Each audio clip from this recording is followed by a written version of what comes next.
ampliação de Tanguá. Eu creio que alguns irmãos que estão aqui já foram lá, né? Já presenciaram lá a igreja. Somos de lá, pastoreada pelo pastor Fábio Roberto. Também estamos aqui debaixo da bênção dele. E queremos, junto com os irmãos, né? Não viemos aqui só para trazer a palavra, mas também para adorar a Deus, cultuar, né? Dar o nosso melhor. Peço aos irmãos, né, que abram as vossas Bíblias no tema qual foi escolhido. Vamos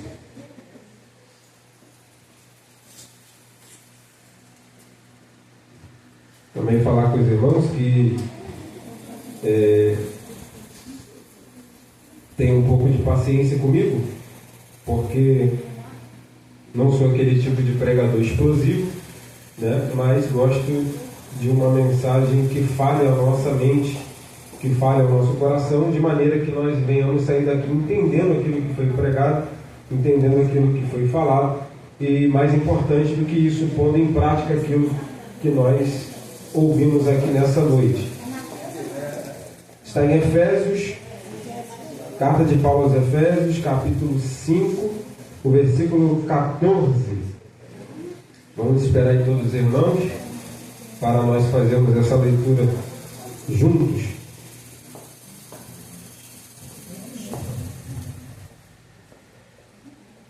Amém.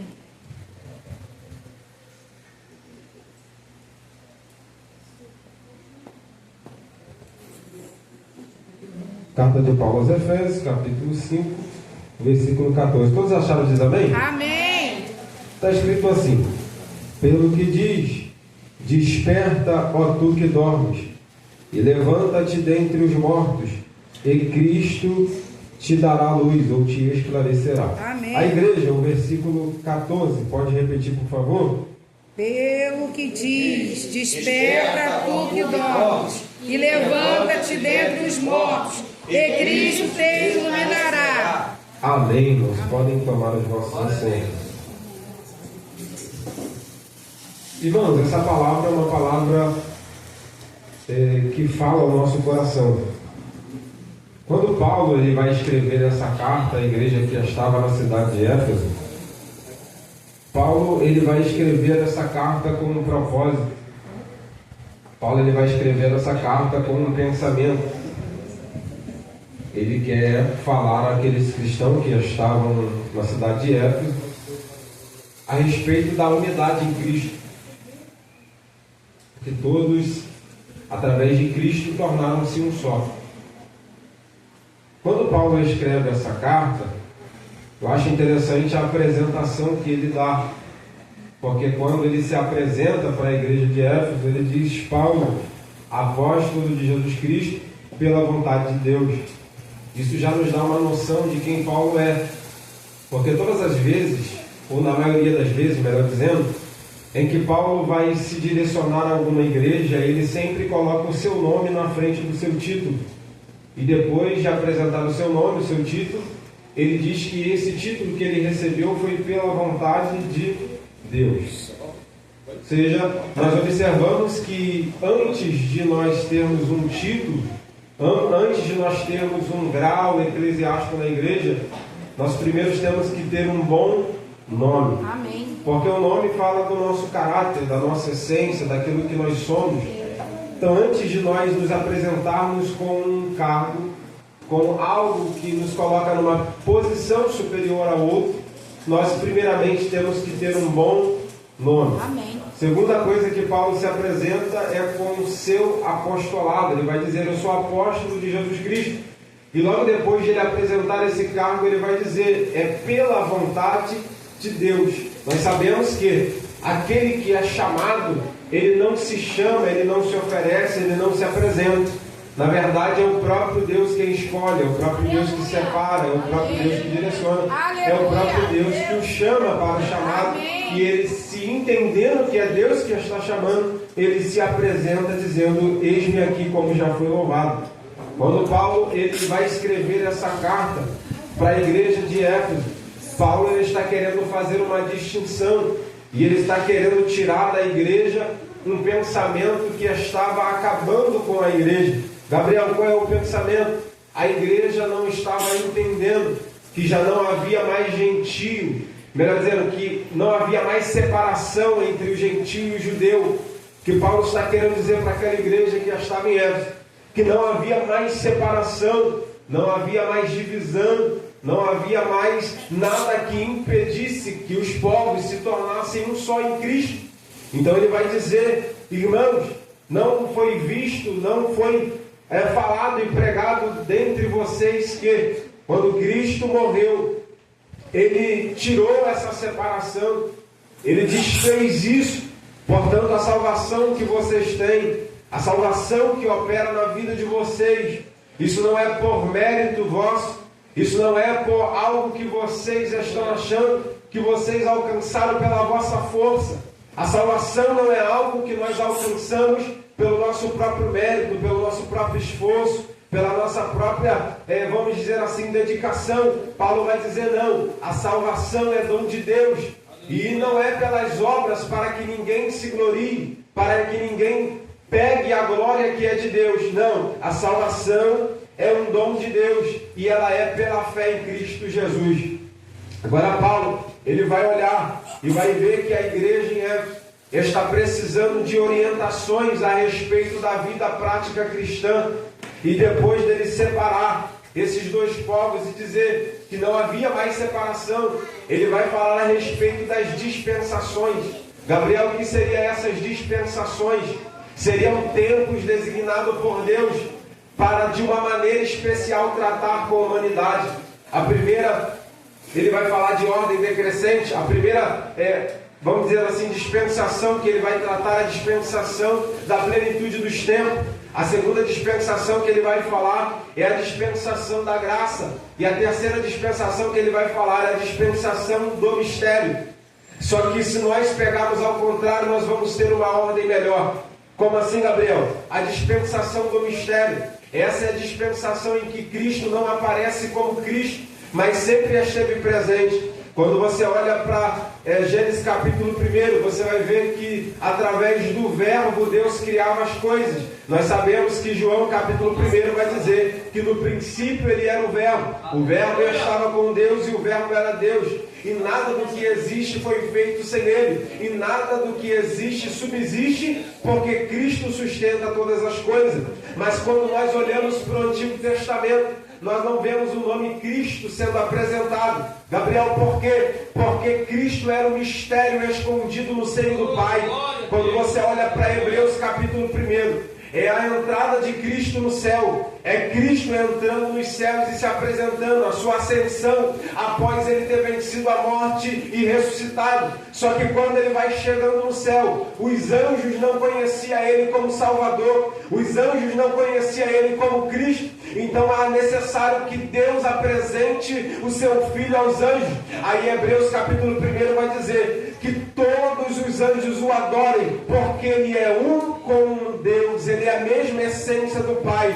Se o Pai é Deus, ele também é. Se o Pai tem poder, ele também tem. Se o Pai pode curar, ele também pode. Se o Pai é onisciente, ele também é onisciente. Se o Pai tem todo o poder no céu e na terra, ele também tem. Se o Pai é poderoso, ele também é. Se o Pai pode fazer, ele também pode. Se o Pai pode curar, ele também pode. Se o Pai pode salvar com a sua mão, ele também é poderoso para salvar. Jesus Cristo de Nazaré era um mistério escondido no seio do Pai e não havia ainda se apresentado. Então, quando Jesus vai se revelar ao mundo, e nesse projeto que o Pai pensou na sua eternidade, de o Filho ser o Salvador, Salmos número 2, e alguns versículos em diante vai dizer que Deus olha para Jesus e diz: Tu és o meu Filho, hoje eu te gerei. Salmos 110 vai dizer: senta-te à minha direita, até que eu ponha os teus inimigos por esse cabelo de teus pés. Olha, esse projeto já estava descrito muito antes nos Salmos, e era um projeto que estava no coração de Deus, mas Jesus está operando no Antigo Testamento. Muitas das vezes ele vai aparecer como o anjo do Senhor. Gabriel, como você pode provar que o anjo do Senhor é Cristo? É o próprio Deus que se manifestou ali no Antigo Testamento. Por exemplo, quando você olha Manoá e ele vai fazer o sacrifício, e o anjo olha para ele e diz: por que perguntas o meu nome, que é maravilhoso? Isaías vai dizer que o nome dele é maravilhoso, conselheiro, Deus forte, Pai da eternidade e príncipe da paz. Quando você olha, por exemplo, para Jacó, que está lutando no Vale de Jaboque com um ser que vem de outra transcendência, ele está lutando com aquele ser, o ser está impedindo ele, e ele está segurando aquele ser, e ele não quer deixar o ser ir embora, porque ele quer ser abençoado, porque ele sabe que aquele ser tem algo para abençoar ele, então ele não deixa ele embora, e ele continua a lutar, continua a guerrear, mas Jacó não larga o anjo. Então de repente o anjo toca na juntura da sua coxa, então ele solta e ele vai dizer: eu não te solto enquanto tu não abençoar. O anjo abençoa Jacó e ele pergunta: qual é o teu nome, para que eu assim apresente o seu nome. Aí ele vai dizer: por que perguntas o meu nome? E o anjo não declara, mas quando o anjo olha para ele, diz: agora o teu nome será Israel, porque lutaste com Deus e prevaleceste. Irmãos, ele estava lutando com quem? Não era com o anjo, mas ele coloca o anjo como sendo Deus. Por quê? Porque aquele anjo era o próprio Jesus Cristo na forma de um anjo. Mas agora nós vamos ver Paulo falando também a respeito da dispensação da graça. O que seria essa dispensação da graça? É a dispensação que Deus preparou para que os seus filhos, para aqueles irmãos que não tinham esperança, nós os gentios que estávamos como jambuzeiro bravo, nós não tínhamos nenhuma esperança de salvação, nós não tínhamos nenhuma esperança de chegarmos até Deus, mas graças a Jesus Cristo, irmãos, que foi a cruz do Calvário e abriu um novo caminho, que é a sua carne. Ele se deu, ele se rasgou, ele se colocou como pecado por nós. O castigo que nos traz a paz estava sobre ele, pelas suas pisaduras nós fomos sarados, pelos seus, ele levou sobre si as nossas dores, as nossas enfermidades, e Deus o reputou ele como sendo uma ovelha muda, mas não abriu a sua boca, mas foi antes ao tosquiador, e ali ele sofreu calado, mas não abriu a sua boca. Por quê? Porque ele sabia que o projeto que ele estava sendo preparado por Deus era maior do que aquilo que ele estava passando. Isso me faz lembrar de Filipenses capítulo 2, versículo 6, que vai dizer que ele, sendo Deus, não teve por usurpação ser igual a Deus, antes aniquilou-se a si mesmo, assumindo a forma de servo e sendo reconhecido em figura humana. Pelo também Deus lhe exaltou e lhe deu um nome que é acima de todo nome, para que todos os joelhos que estão nos céus e na terra e debaixo da terra, e toda língua confesse que Jesus Cristo é o Senhor, para a glória de Deus Pai. Sabe o que é isso? Eu vejo nesse texto um processo que Cristo ia passar, mas eu também vejo uma promessa. E qual é a promessa? A igreja de Jesus sendo salva. Jesus olha para o Calvário e diz: eu não posso parar, porque eu preciso salvar a minha igreja. Eu não posso desistir, porque a minha igreja está precisando de mim. E talvez você aqui esteja pensando que você está aqui nessa igreja por mérito seu. Talvez você está aqui pensando: olha só como eu sou bom. Não, nada disso. Nós não somos bons o suficiente nem para escolhermos aquilo que nós temos que escolher. Nós não somos bons o suficiente nem mesmo para tomar uma decisão, se não for pelo Espírito de Deus. Mas graças a Jesus, irmão, que Jesus foi na cruz do Calvário, estendeu os seus braços para nos salvar, e hoje nós temos a oportunidade de estar aqui nessa noite adorando e glorificando o nome de Jesus. Oh, aleluia! Essa dispensação é a dispensação a qual a Bíblia vai dizer que, tendo Deus falado antigamente pelos seus profetas, pelos seus servos, agora nos falou pelo seu Filho. Agora é o Filho que está agindo, agora é o Filho quem está operando. A redenção, a salvação agora está sendo efetuada pelo Filho, e Ele se fez pecado por nós, Ele se humilhou, Ele colocou-se numa posição de pecador, para que nós tivéssemos o direito da salvação. A última dispensação que Paulo vai dizer é a dispensação da plenitude dos tempos.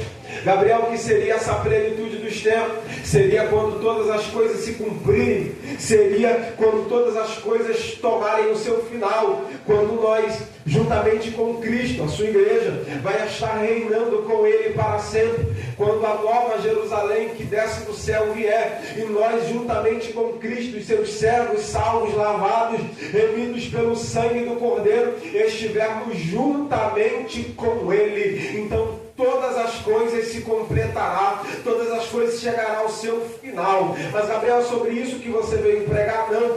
Quando nós chegamos no capítulo 4, após Paulo ter explicado que não há mais divisão entre povo, entre gentio, entre raça, após Paulo ter explicado que agora as dispensações, elas têm um propósito. Aquilo que Paulo pregou para a igreja de Éfeso não era algo incomum, não era algo da imaginação dele, não era algo que ele havia imaginado, mas era algo que ele havia recebido de Cristo, era algo que o próprio Cristo havia passado para ele por revelação. Então Jesus, através da vida de Paulo, vai orientar a igreja e vai dizer: olha, agora vocês precisam, para entrar nessa dispensação, para vocês estarem na plenitude dos tempos, para vocês conseguirem a salvação de vocês precisam viver de modo digno, para vocês obterem a coroa da justiça. Interessante irmãos, que Paulo está preso, porque a carta de Éfeso é uma carta que é considerada a carta da prisão, que é uma das cartas que ele escreveu estando preso. Ele está preso e ele mesmo diz: eu, prisioneiro de Cristo Jesus em cadeias, escrevo a vocês. E ele está dizendo: eu estou preso, mas a palavra de Deus não está presa. A palavra de Deus, ela tem liberdade para fazer o que lhe apraz. Então Paulo, mesmo estando preso, ele está escrevendo a carta em Éfeso. E por que ele direciona essa carta para Éfeso? Nós sabemos que essa carta, ela foi escrita com um propósito, não só de ficar na cidade de Éfeso, mas recorrer toda a província da Ásia. Mas por que Paulo direciona ela para Éfeso? É interessante, irmãos, que a história vai dizer que a cidade de Éfeso, ela não era tão conhecida, ela não era uma cidade tão grande, ela não era uma cidade tão remunerada antes da queda do império e Alexandre o Grande tomar ali aquela cidade. Mas quando Alexandre o Grande toma essa cidade de Éfeso e após fazer guerra, ele toma aquela cidade, percebendo que era uma cidade que poderia estar numa posição melhor, ele pega a província daquela cidade, leva ela para mais perto do porto marítimo, porque ele sabia que perto do porto marítimo teria mais circulação, teria mais desenvolvimento nas vendas, teria mais circulação de negócio e a cidade iria crescer. Quando ele faz isso, a cidade começa a crescer. Diz o historiador que mais ou menos 250 mil pessoas são os habitantes de Éfeso.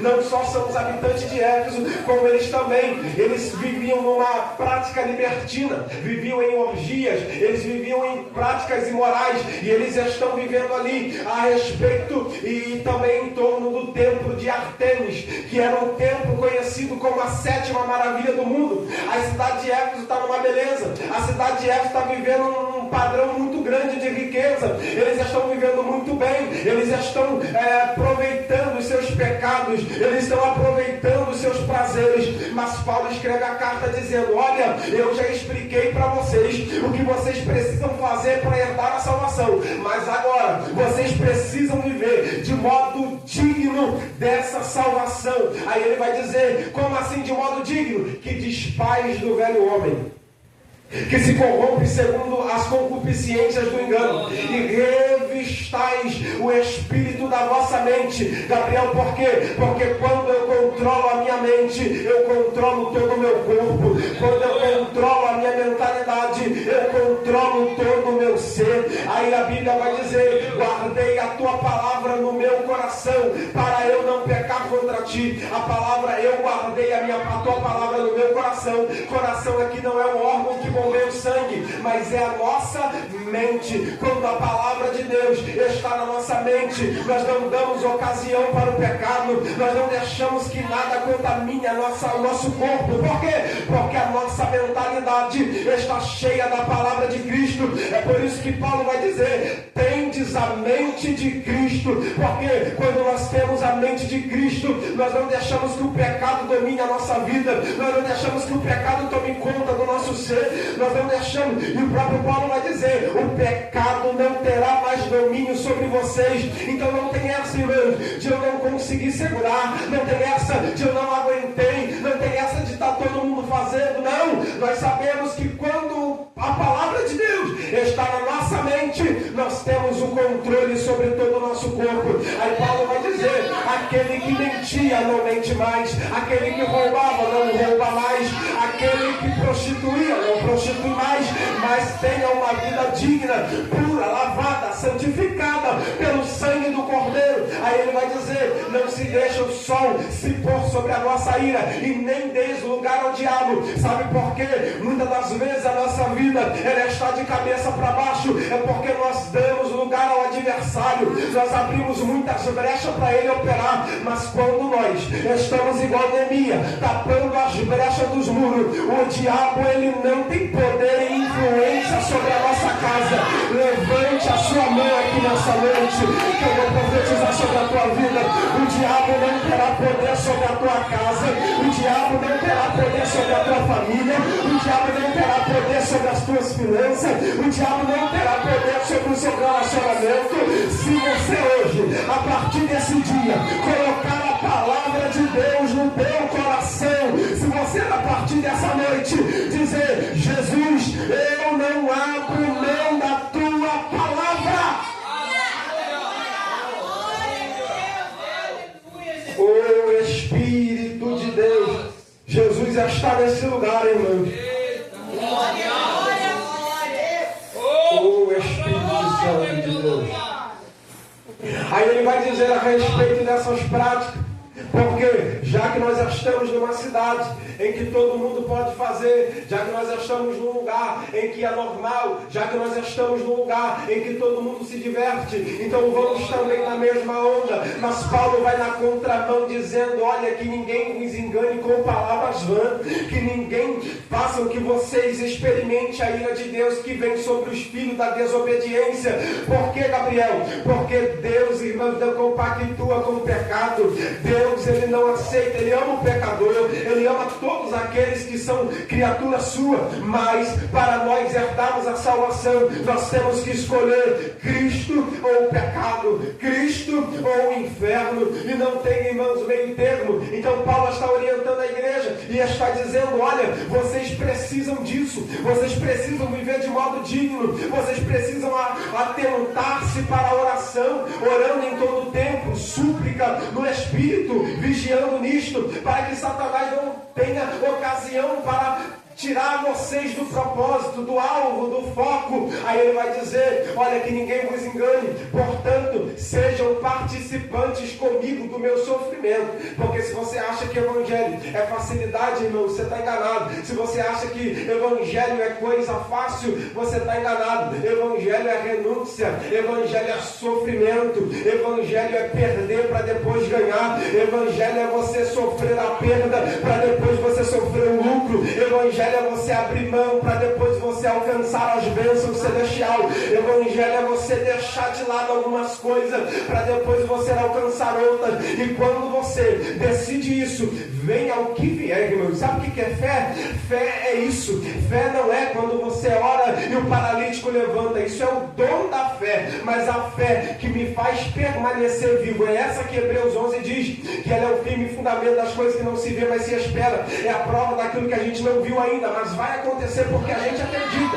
E o que é fé? O fé, o mundo inteiro veio de encontro ao meu pensamento. O mundo inteiro veio de lá, dizendo, para que igreja? Para que cantar? Para que pregar? Para que estar na igreja todo dia? Para que se envolver? Para que você ficar nesse negócio de santidade? Porque você não peca, é só uma saída, é só mais um encontro, é só mais um beijo na boca. Mas Jesus está dizendo, não, para entrar no céu, irmão, tem que abandonar o pecado, tem que se agarrar com Cristo. Gabriel, por quê? Porque Paulo vai dizer assim, olha, vocês aí que estão cometendo essas coisas, pode ver, irmão, que todo mundo que peca, ele não peca para todo mundo saber. Todo mundo que peca, ele não peca ao ar livre. Gabriel, por que ele não peca? Porque ele tem vergonha, vai se envergonhar do seu pecado. Aí Paulo vai dizer que aqueles que estão na luz, ele não anda igual os filhos das trevas. Por quê? Porque quando nós éramos das trevas, nós vivíamos nas práticas ocultas. Mas agora não. Agora a gente não tem vergonha da nossa maneira de viver. A gente não tem vergonha da nossa maneira de falar. A gente não tem vergonha da nossa maneira de agir. A gente não tem vergonha da nossa maneira de proceder. Por que não temos? Porque nós sabemos que tudo aquilo que nós fazemos a respeito da palavra de Deus, que ela é a luz do mundo, então nós sabemos que tudo aquilo que nós vivemos, tudo aquilo que nós falamos, tudo aquilo que praticamos está de acordo com a palavra de Deus. Aí Paulo vai dizer assim: aquele que pratica essas coisas, até mesmo o falar dela é vergonha. Porque, irmãos, já viu alguém aí dizendo: eu pequei, eu fiz isso, eu fiz aquilo? Ninguém fala, todo mundo fica quieto quando está pecando. Por quê? Porque ele se envergonha. Mas Paulo vai dizer que a luz reprova todas as coisas, e quando a luz chega, ela se manifesta tudo que está ao seu redor, porque a luz, ela tem esse poder. Se não tivesse luz aqui, talvez eu não estaria vendo o rosto dos irmãos. Se não tivesse luz aqui, talvez os irmãos não estariam me enxergando.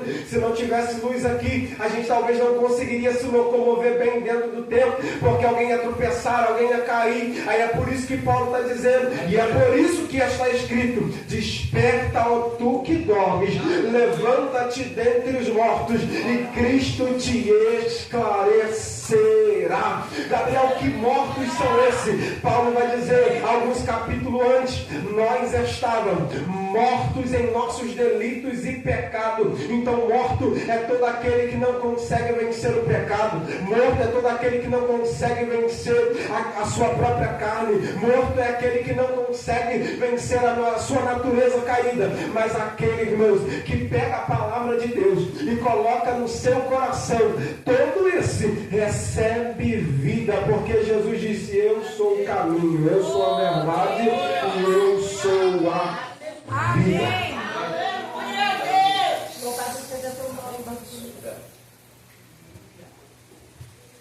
Então Jesus, ele vai usar essa expressão.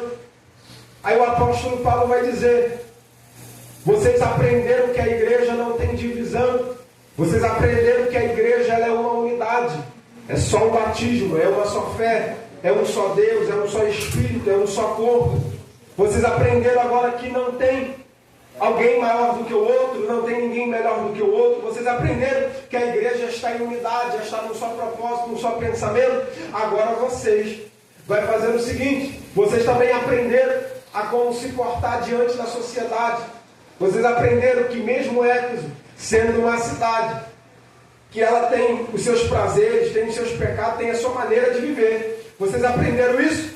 Agora, vocês aprenderam também a respeito da família. Vocês aprenderam que, assim como o marido, assim como Cristo é o cabeça da igreja, assim o homem é o cabeça da mulher. Vocês aprenderam como se portar dentro de casa. Vocês aprenderam, homens, como tratar a sua mulher, assim como Cristo amou a igreja. Vocês aprenderam tudo isso? Vocês aprenderam que as obras de um cristão, elas não são feitas nas trevas, mas são feitas na luz? Vocês aprenderam? Agora, vocês já aprenderam que não se deve embriagar-se com vinho onde há contenda, mas devem se encher do Espírito Santo? Agora, vocês aprenderam tudo isso. A como se portar um pai com a mãe, um filho com o seu pai com o filho. Porque ele vai dizer: filhos, obedecei o vosso pai, porque esse é o primeiro mandamento como promessa. Honra teu pai e tua mãe, para que te prolongue os dias sobre a face da terra. Pai, não ireis vossos filhos, para que a ira não se acenda sobre ele. Vocês aprenderam tudo isso? Agora, finalmente, irmãos, tomai toda a armadura de Deus, para que vocês possais estar firmes contra as astutas ciladas do diabo. Toma o capacete da salvação, toma a couraça da justiça, toma a espada do Espírito, que é a palavra de Deus, toma o escudo da fé, para que vocês possam apagar todos os dados inflamados do maligno. E aí, acabou, havendo feito tudo isso, ficai firmes. Amém. Ficar firme parece que é o mais difícil. Aleluia. Aleluia, meu Deus. Obrigado, Jesus. Oh, Deus vivo, aleluia.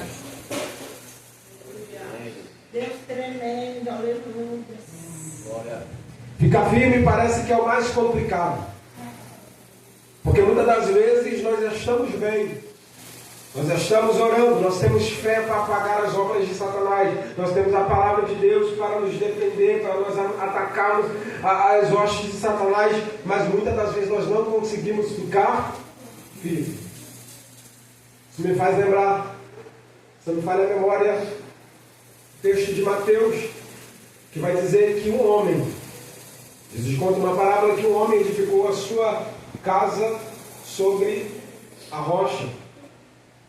E a Bíblia vai dizer que veio o vento, veio a chuva, veio a tempestade, deu contra aquela casa e ela não caiu porque estava edificada sobre a rocha.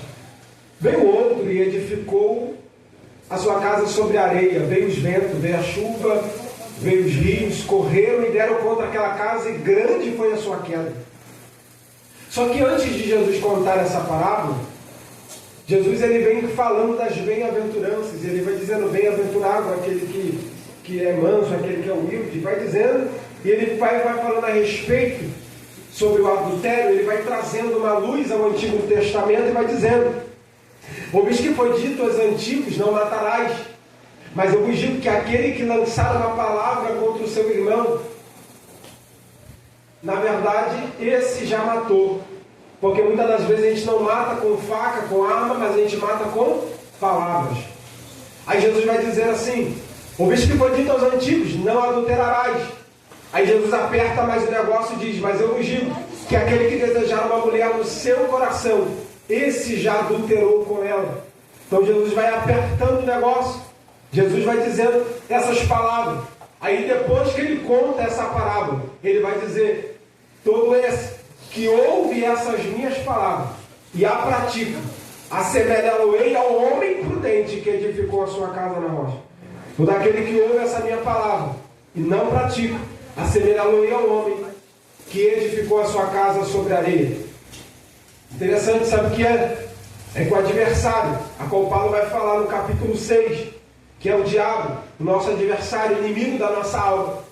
Esse nome diabo, ele tem um entendimento muito interessante, porque ele é uma junção de duas palavras gregas, dia e balos. Essa palavra dia, ela dá um entendimento de através de, e balos de lançar ou atirar. Interessante é que Jesus faz essa comparação de colocar alguém sobre uma rocha. E o nosso adversário é aquele que nos lança de um lado para o outro, através de alguma coisa, para tentar nos tirar da rocha que é Cristo. Então Jesus está dizendo: o vosso adversário, aquele que na sua parábola ele vai representar como o corvo que come a palavra no caminho. Ele vai dizer: o vosso adversário não quer que você viva na palavra. Por quê? Porque ele sabe que um crente que vive de acordo com a palavra de Deus, pode vir o diabo, pode vir a luta, pode vir a perseguição, pode vir o problema, pode vir a dificuldade, pode vir o que for. Ele não sai, irmãos, da rocha que é Cristo. Ele não abre mão da palavra de Deus. Então ele vai dizer: eu sou embaixador em cadeias, para que eu possa falar dele ousadamente, como me convém falar. Ora, para que vós também possais também, acerca de mim, o que eu faço, Tiquico, irmão, amado e fiel ministro do Senhor, vos fará saber todas essas coisas. Então, irmãos, que nós possamos nessa noite olhar para aquilo que o mundo nos oferece e dizer: eu não abro mão daquilo que Cristo já me ofereceu. Por quê? Porque eu não quero ficar morto nos meus delitos e pecados, mas o que eu quero é ser despertado. Deus nessa noite está nos chamando a ser despertados, a nós olharmos de volta para Cristo, a nós tirar o nosso olhar do problema, mas tirar o nosso olhar da dificuldade, tirar o nosso olhar da tribulação, do pecado, do embaraço, como vai dizer em Hebreus capítulo 12, versículo 1. Irmãos, olhem fielmente para Jesus, o autor e consumador da nossa fé, o qual, pela alegria que lhe estava proposta, suportou a cruz, sendo feito como desonra, mas pelo que também está assentado à destra de Deus. Se coloca sobre os seus pés. Estão dizendo por aí que a nossa geração é falida. Estão dizendo por aí que nós, a igreja deste século, ela não tem mais poder, perdeu a força. Mas nós sabemos que isso não é verdade. Não é porque tem muitas igrejas indo por caminhos tortuosos, significa que nós também iremos. Mas nós que temos a palavra de Deus no nosso coração, o diabo não terá poder e influência sobre a nossa vida. Levante a sua mão. Jesus, eu fiz, ó Pai, como todas as outras vezes que tenho tido a oportunidade de falar no Teu nome. Preguei a Tua palavra, ó Pai, como o Senhor falou no meu coração. E nessa noite, ó Pai, eu quero te pedir que o Senhor nessa noite, ó Pai, possa dar armaduras novas para cada um que está aqui dentro dessa noite. Que a Tua mão poderosa, que o Teu poder, a Tua unção, o Teu Espírito Santo possa nos fazer entender, trazer clareza ao nosso entendimento, trazer clareza à nossa mente, para que nós possamos, ó Pai, entender que nós precisamos de Ti, Pai. Que nós precisamos, ó Pai, da Tua graça. Que nós precisamos do Teu poder, da Tua unção. E nessa noite, ó Deus, nós te pedimos que a Tua palavra possa estar no nosso coração. Sabemos, Pai, que ela é a bússola para aquele que está perdido. Sabemos que a Tua palavra é o martelo que esmiuça a pena. Sabemos que a Tua palavra é luz para o nosso caminho e lâmpada para os nossos pés. Como é, Pai, que purificará o jovem o seu caminho, somente observando conforme a Tua palavra. Por isso, ó Deus, eu te peço que a Tua palavra possa ser luz na nossa mente, no nosso coração, em toda a nossa maneira de viver, em toda a nossa maneira de proceder. Que o Senhor possa nos ajudar, nos fortalecer, nos dando graça, nos dando poder e autoridade para vencer, Pai. Porque nós sabemos que a nossa guerra não é contra o irmão que está do nosso lado. Nós sabemos que a nossa guerra não é contra a nossa vizinha que é fofoqueira. Nós sabemos que a nossa guerra não é contra a carne e sangue, mas é contra os principados e potestades nas hostes, ó Pai, espirituais, nos lugares celestiais. Portanto, ó Deus, nós te pedimos que o Senhor possa de encontro, ó Pai, a nossa casa. O Senhor possa encontrar a nossa família, o nosso lar, e destruir, ó Pai, toda a obra de Satanás. Tudo aquilo, ó Pai, todo projeto, tudo aquilo que ele arquitetou, que ele projetou contra a nossa família, contra a nossa casa, contra o nosso coração, contra a nossa mente, contra a nossa vida cristã, que o Senhor, Pai, possa pelejar em nosso favor. É o que nós te pedimos e te agradecemos no nome de Jesus. Amém. Irmãos, somente ser grato a Deus, né, por essa oportunidade. Que Jesus possa continuar abençoando os irmãos, essa igreja.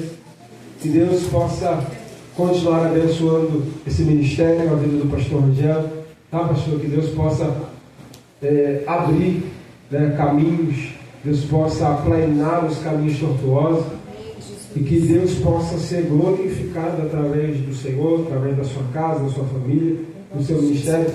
Que eu peço a Deus é que Ele continue abençoando essa igreja, fazendo o caminho do Senhor e dessa igreja próspera para a glória, para o nome dele ser glorificado. Agradeço a oportunidade, que Deus continue abençoando os irmãos. Obrigado, Deus abençoe também, Gabriel. Feliz e longe para trazer essa mensagem boa aí, né, para nós, né? Eu gosto quando tem uma mensagem forte assim, um estudo, né? Está gravado ali, eu consigo assistir de casa, na TV lá no YouTube. É um canal fraco para mim, porque não é muita gente que tem, mas para mim é forte, que eu fico lá em casa só estudando, né? As mensagens que é pregada aqui no celular. Muito bom. Queria agradecer a todos, mas eu vou tirar o dízimo e a oferta. Eu não sou cantor, mas eu quero declarar para vocês um louvor, que vocês prestem bem atenção nesse louvor. Ali não tem não? Tá bom. A igreja vai me ajudar. Louvar a Deus. Tá? Antes eu queria. Saiu.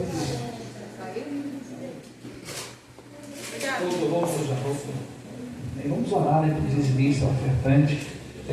Eu fico feliz, irmão, quando tem alguém que tem um coração aberto para a obra de Deus. Muitas pessoas que entraram aqui hoje, estavam viradas para o lado de cá, e eu estava ali, eu vi quando entrou uma pessoa ali, mais ou menos desesperado, sabe? Eu fiquei um pouco preocupado, que daqui a gente observa tudo, missionário. E eu vi alguns sinais, eu observei, né, porque entrou de fora, tem que tomar conta da igreja também. Um rapaz moreno forte, eu vi que ele estava necessitado de entregar alguma coisa para Deus. Não foi? Ele quis entregar um dízimo. De onde ele é? Ele falou que só queria cooperar com a obra. Passou aqui, quis. Olha só, irmãos, como que pode? Eu, desesperado, já aconteceu isso comigo. Eu fiquei feliz aqui depois que eu vi que se tratava de dizimar. Ele queria e não pôde ficar, ele foi embora, né? E eu vou orar por ele também aqui. Eu queria que a igreja também orasse em nome de Jesus, amém? Então, como é bom você ofertar. Tem gente que tem uma pessoa que uma vez assim, olha, eu estou até desviado, mas eu não deixo de dar o meu dízimo. Eu estou dizendo isso aí porque você tem a sua igreja. Não deixa de dizimar na sua igreja. Não deixa de fazer a oferta. Isso aí é Deus, é mandamento. Então, pessoas crescem mesmo, a porta vai se abrir. Então, mesmo sendo um culto de festa aqui, eu quero dizer, dizima na sua igreja, porque a igreja precisa. Pastor, eu fiquei aqui pintando essa igreja aí juntamente com os irmãos, participando também, até minha mão está com tinta no pé, então mais tem tinta, não sai na hora, demora um pouco, mas tem a calça que está cobrindo aqui, não é lepra não, né? Mas tem aqui, aleluia, umas tintas ainda pelo braço aqui ainda. Então eu quero estar orando pela vida desse rapaz que deixou o dízimo aqui, quem sabe, né, que um dia ele volte também. E também eu quero perguntar, nós estamos em festa, tá? A palavra de Deus diz que quando o pecador se arrepende, a festa no céu. Eu queria saber se tem alguém para Jesus aqui hoje que eu possa orar e entregar você para Jesus. Você que não tem Jesus ainda, não conhece, eu nem sei, pastor, o que é isso, mas eu entrei aqui, eu quero orar por você, se você quiser aceitar Jesus, que é festa, quando um pecador se arrepende, a festa no céu. Então, eu quero também estar orando por você. E se tiver alguém para voltar para Jesus também, hoje é um dia ótimo. Saiu aqui. Tem senha. Glória a Deus. Soberano, feche seus olhos. Soberano Deus e eterno Pai, Deus Jesus Cristo, vem na tua presença, meu Pai. Deus, que assim como diz a tua palavra, Senhor, aquele homem que entrou aqui neste lugar, Senhor, esse homem reto, fiel à tua palavra, meu Pai, que as bênçãos venham alcançar ele, meu Pai, não sei de onde que ele é, Senhor, mas cuida dele, abre as portas, meu Pai, que não venha fechar, meu Pai. Qual é o propósito dele? Que o Senhor hoje venha, meu Pai, entrar na vida dele, meu Pai, na vida espiritual, na família dele, meu Pai, que o Senhor venha prosperar grandemente, meu Pai, e assim a tua igreja que está aqui, meu Pai, abençoe a cada um, meu Pai, que tem ofertado na tua casa, o dizimista, até aqueles de longe, meu Pai, que tem dizimado aqui na tua casa, meu Pai, continue abençoando eles, meu Pai, abrindo as portas, meu Pai, prosperando na vida, dando paz na vida, no lar, meu Pai, e abençoe a cada um de nós, é o que eu te peço e te agradeço, em nome de Jesus. Pode se assentar em nome de Jesus. Me ajuda a entregar isso aqui para a igreja.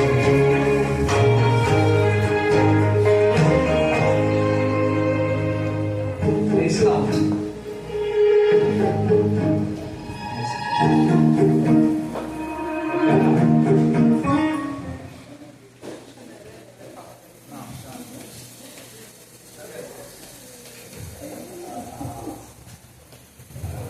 Nós já queremos, já louvou uns hinos antigos aqui também, é bom, né, esses hinos antigos, né?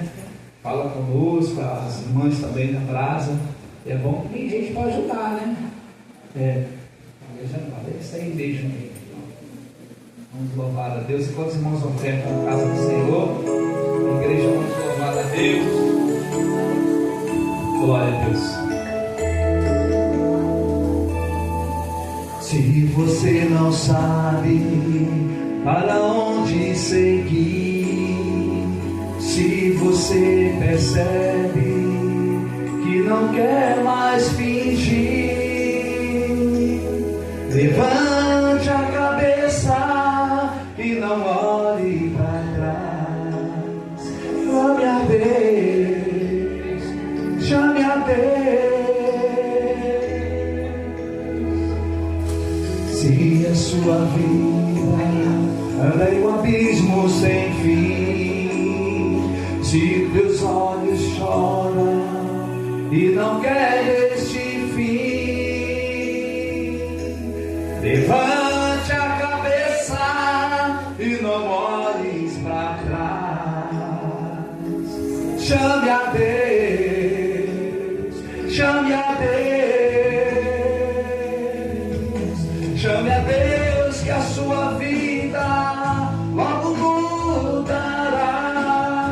Ele cura a ferida, te libertará. A verdade e a vida Ele quer te dar. Chame a Deus, chame a Deus, chame a Deus, que o tempo passa e não volta mais. Sua vida pode se acabar. Ele cura a ferida, te libertará. Chame a Deus, chame a Deus, chame a Deus, chame a Deus, chame a Deus, que tudo passa. Ei, se você precisa de socorro, chame a Ele. Aleluias! Se a sua vida anda em um abismo sem fim, se teus olhos choram e não quer este fim, levante a cabeça e não olhe para trás.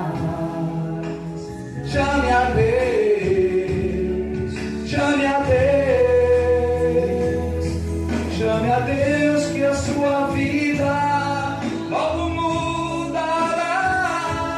Ele cura a ferida, te libertará. A verdade e a vida Ele quer te dar. Chame a Deus, chame a Deus, chame a Deus, que o tempo passa e não volta mais. Sua chance, sua vida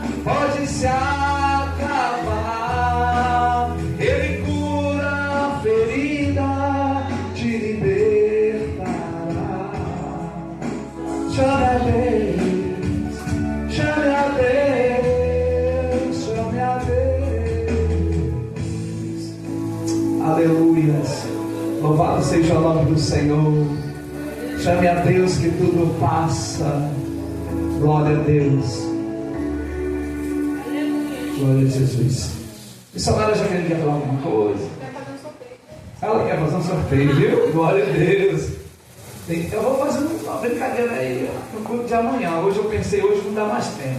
Mas eu vou fazer uma brincadeira também que eu gosto, viu? Eu gosto de fazer alguma coisa bacana aí.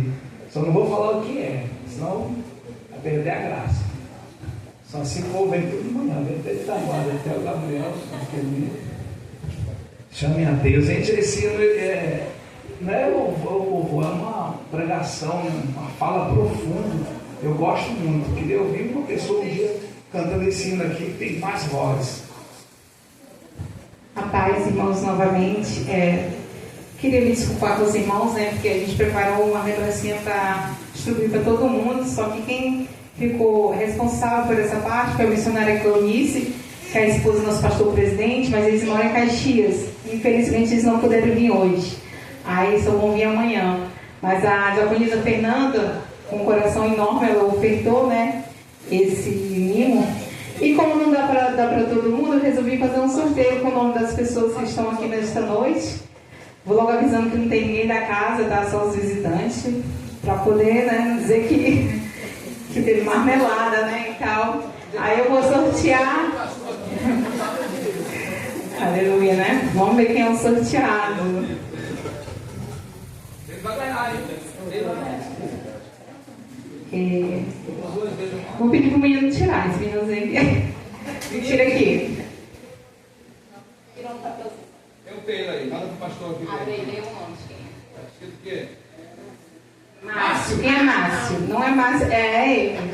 Porque tem outro Márcio do teu lado. É só de fora. Aqui, Márcio. Recebe um abraço do nosso ministério presente, tá? Ó, o pastor vai, não tem todo mundo. Só tem uma foto. Aleluia.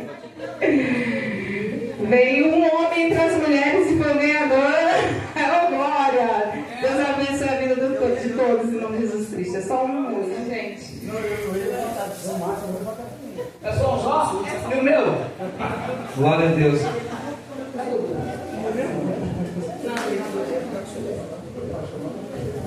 Glória a Deus. Está de pé em nome de Jesus. Tem um pregador também ganhou, tá? Então só tinha um não. Esperou virar pra cá e Se deixa eu falar que eu quero, Gabriel. aí não. Na foto. Ei, tira a foto aí. A gente quer tirar a foto. Vai, Gabriel. Eu sorteio também. Glória a Deus. Tá aqui. A Levita Jaqueline também vai ganhar um mimo também. Tira aqui, tem a foto aqui com as duas. Vem, Jaqueline. É a dupla. Olha lá, no tempo de bola de gude, duas. Ó.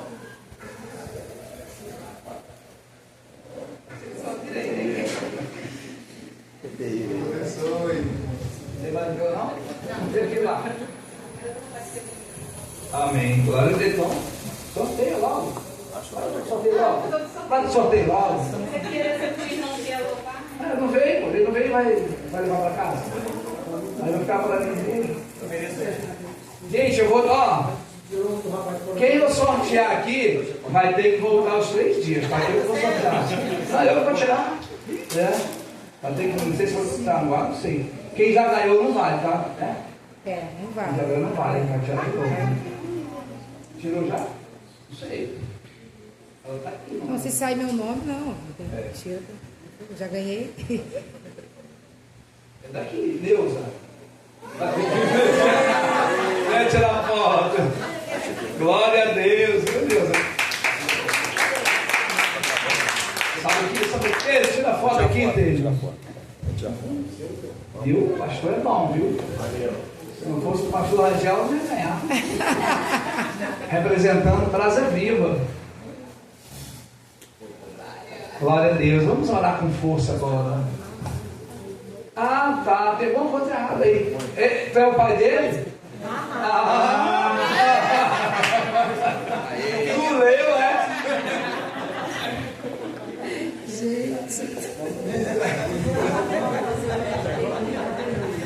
eles vão orar, tem que orar, não levanta eles não, tem que orar. Vamos orar, irmãos? A cantina aceita Pix. Ah, tem cantina, tem Pix, tem QR Code aí, arrebenta aí, batata frita. Hã? Aceita não tem. Até Mumbuca? O Mumbuca tá virado, né? Ô, glória! Obrigado. Vamos orar, vamos orar. Vamos orar, gente. Agora um culto maravilhoso desse aí, eu quero profetizar mesmo. Saúde na sua vida, bênção na sua vida, portas abertas, né? Que Deus abençoe a missionária Irene, a irmã Flávia e a Catiane, né?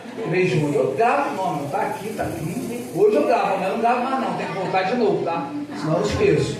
Então vamos lá, irmão Laércio, Luciana, todos os irmãos que vieram aqui. Gabriel me fala que ele fala no seu nome do filho dele, né? O Pedro, então, é benção mesmo, viu? É benção, né, Márcio? Mas sabe, até olhou, é benção demais. Então, aqui nós vamos orar a Deus, entregando a vida de cada um, nos tempos chuvosos, para quem vai para longe, amém?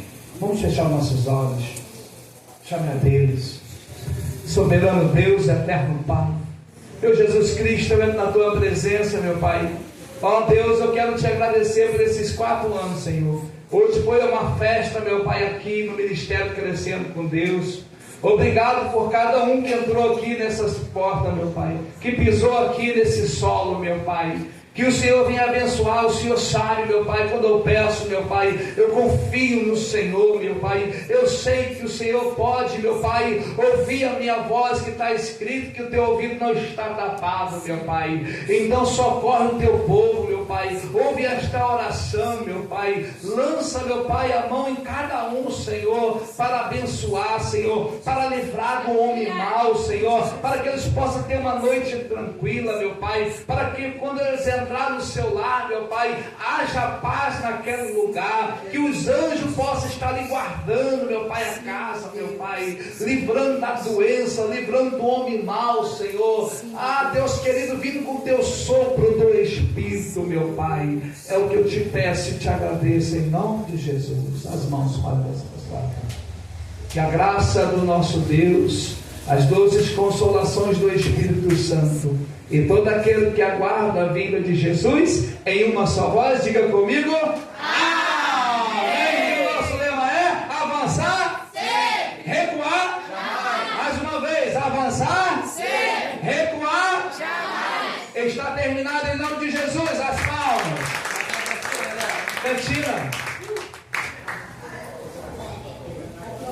Eita, glória a Deus.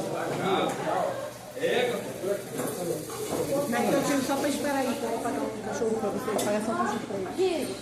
Olha. Eu só preciso